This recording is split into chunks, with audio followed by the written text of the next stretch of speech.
So guys, patient की एक बहुत जनरल क्वेरी रहती है कि क्या हम वेरिकोसील के पेन को सॉल्व कर सकते हैं या नहीं।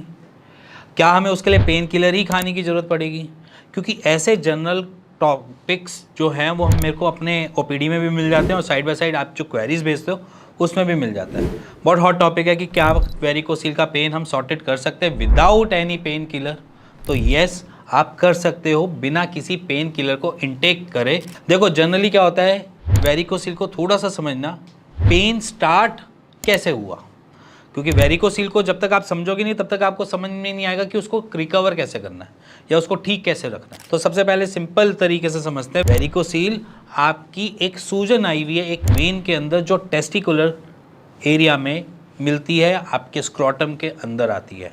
स्क्रोटम माने कि आपकी अंडकोश की थैली, अंडकोश की थैली के अंदर एक वेन है, वेन के अंदर सूजन है और उस सूजन की वजह से आपको दर्द है।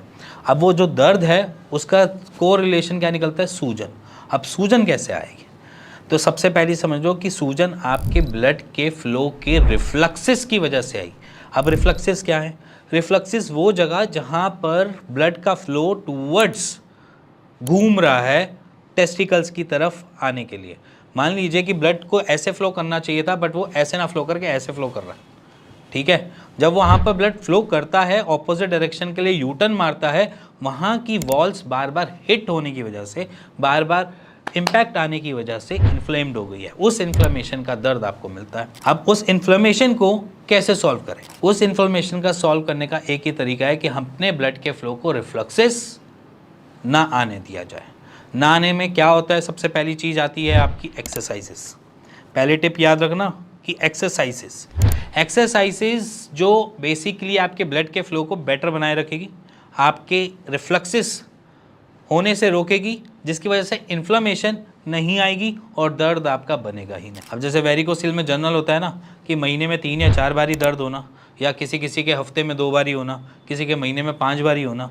तो वो जितने भी दर्द होता है, जिस टाइम भी दर्द होता है, उस टाइम पर आपके रिफ्लक्सिस जो हैं वो क्रिएट हो रहे होते हैं, वो बढ़ रहे होते हैं, जिसकी वजह से आपको पेन मिलता है। तो सिंपली अगर मैंने उन स्पॉट्स को ही रोक दिया, वहाँ के ब्लड के फ्लो को ही बेटर कर लिया और रिफ्लक्सेस ही नहीं आने दिए, तो आपका दर्द आएगा ही नहीं।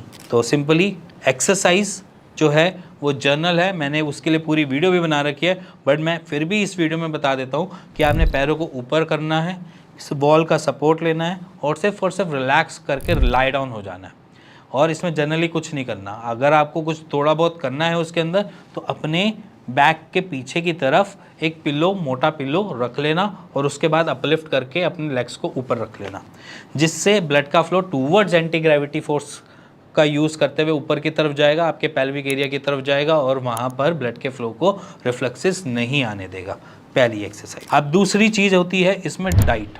देखो, आप समझो कि डाइट इसलिए मैं बोल रहा हूँ क्योंकि डाइट मेजर रोल करती है। अब बहुत सारे पेशेंट्स मेरे पास आते हैं, वो यही कहते हैं कि हम जब मिर्च मसालों वाला खाना खा लेते हैं तब हमारा पेन बढ़ जाता है, ठीक है। अब वो मिर्च मसाले जो हैं वो बेसिकली वेरिकोसील में दिक्कत देते हैं, तो इसीलिए ज़्यादा मिर्च मसालों वाला खाने को अवॉइड कर दो। थोड़ा सा हल्का सादा खाना खा लो कुछ टाइम के लिए, जब ठीक हो जाएगा तो स्टार्ट कर देना। तब तक तो आपकी आदत भी छूट जाएगी मिर्च मसालों वाला खाना खाना। जब तक आप वेरिकोसील के पेशेंट हो तब तक आपने मिर्च मसाला नहीं खाना है। अब आ जाती है बारी थर्ड टिप की तरफ कि हमारे पोस्चर्स गलत तो नहीं होते हैं, है ना। क्या पता हमारे पोस्चर्स गलत होने की वजह से हमें वेरिकोसील का पेन दोबारा से आता रहता है। जनरली ऐसा होता है क्योंकि पेशेंट्स के साथ क्या होता है कि वो लंबे स्टैंडिंग पोजीशन पे खड़े रहने की वजह से या लंबे स्टैंडिंग पोजीशन की ड्यूटी की वजह से अपने वेरिकोसील में पेन बार बार देखते हैं। तो उसमें क्या है कि standing position means standing position it's like our cause है, वो रीज़न है जिसकी वजह से हमें दर्द मिलता है। तो हम क्या करेंगे, उस मौके को ही आने नहीं देंगे जिसकी वजह से हमें दर्द मिलता है। तो हम क्या करेंगे, हम स्टैंडिंग पोजीशन में अगर हमारी ड्यूटी है भी तो हम कुछ ना कुछ मूवमेंट करते रहेंगे। कुछ नॉर्मल एक्सरसाइज हैं वो मैं इस स्क्रीन पे दिखा देता हूँ या थोड़ा सा बता भी देता हूँ। सिंपली पैरों को थोड़ा सा स्ट्रेच आउट करना, ऊपर स्ट्रेच इन करना, ठीक है। थोड़ा सा बैठ जाना बीच बीच में, थोड़े से पोस्चर चेंज करना, थोड़ा सा अपने पोस्चर को थोड़ा सा राउंड नॉर्मल वॉक भी करके आ जाओगे तब भी जनरली उसमें क्या होगा कि आपके ब्लड का फ्लो मेंटेन रहेगा। बट अगर आप स्टैटिक बड़े लंबे टाइम से स्टैंडिंग पोजीशन में हो जिसकी वजह से पेन बन रहा है, तो उस जगह पे थोड़ी बहुत एक्सरसाइजेस करना स्टार्ट कर देना।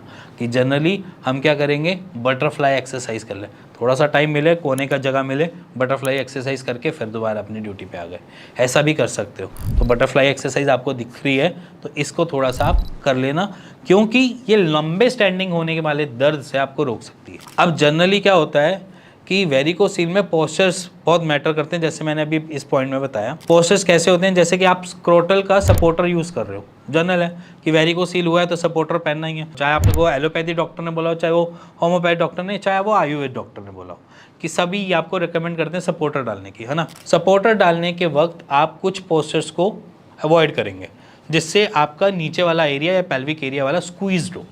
स्क्वीज माने कि पिचके, अगर वो पिचकेगा तो आपको दर्द और देगा। तो दर्द से बचने के लिए सबसे पहली चीज़ है कि कुछ ऐसे पोस्चर्स जिसमें हमें वहाँ पर दिक्कत है, जैसे कि हम नॉर्मली वज्रासन करते हैं, ठीक है, हम घुटने के बल बैठ जाते हैं, तो ऐसे पोस्चर्स को हमने अवॉइड करना है जिससे पेन हमें ज़्यादा मिले, ठीक है। दूसरा, हम क्रॉस लेग करके बैठ जाते हैं, ऐसे करके। अगर ये क्रॉस लेग करके बैठ रहे हैं तो हम अपने इस वाले एरिया को क्या कर रहे हैं, प्रेशराइज कर रहे हैं, स्क्वीज़ कर रहे हैं, जिसकी वजह से पेन हमें देखने को मिल जाता है। और साथ में साइड हमने पहले से ही उसको खींच के रखा हुआ है अपने अंडकोश की थैली को, स्क्रोटम को, कि जिसकी वजह से वहाँ पर ऑलरेडी थोड़ा सा प्रेशर डेवलप हुआ हुआ है, और हम और ज़्यादा प्रेशर डालने की वजह से अपनी उस वेन की इन्फ्लेमेशन को बढ़ा देते हैं, जिसकी वजह से वेरिकोसील में पेन होता है। तो अब पेन से बचने के लिए हमने हमेशा पैर को खुले रखना है और थोड़ी थोड़ी मूवमेंट करते रहना है, पैरों को खोल के रखना है, थोड़ा सा ओपन रखना है और खोल के रखना है, जिसकी वजह से हमें पेन ना मिले। इसी के साथ अगर आपको कुछ भी जानना है, समझना है, कुछ भी ऐसे मन के अंदर डाउट भी हैं वेरिकोसील को लेके, तो आप कमेंट बॉक्स पे जाके कमेंट कर सकते हैं, मुझसे क्वेश्चन पूछ सकते हैं, मैं उसका डेफिनेटली आपको आंसर करूँगा। इसी के साथ अगर आपको ये वीडियो अच्छी लगी हो, पसंद आई हो, तो please like share bell icon दबा दीजिएगा। और अगर आपके अंदर डाउट है, कंसल्ट करना है, तो नीचे दिए हुए नंबर पे मेरी टीम से बात करो, अपनी रिपोर्ट्स भेजो व्हाट्सएप पे, और मेरे कंसल्टेंट जो मेरी टीम है, मेरी टीम जो कंसल्टेंट की बैठी हुई है, उनसे कंसल्ट जरूर करो, जिससे आपकी प्रॉब्लम जल्दी से जल्दी ठीक हो जाए। इसी के साथ मिलेंगे नेक्स्ट वीडियो पे, तब तक के नमस्कार।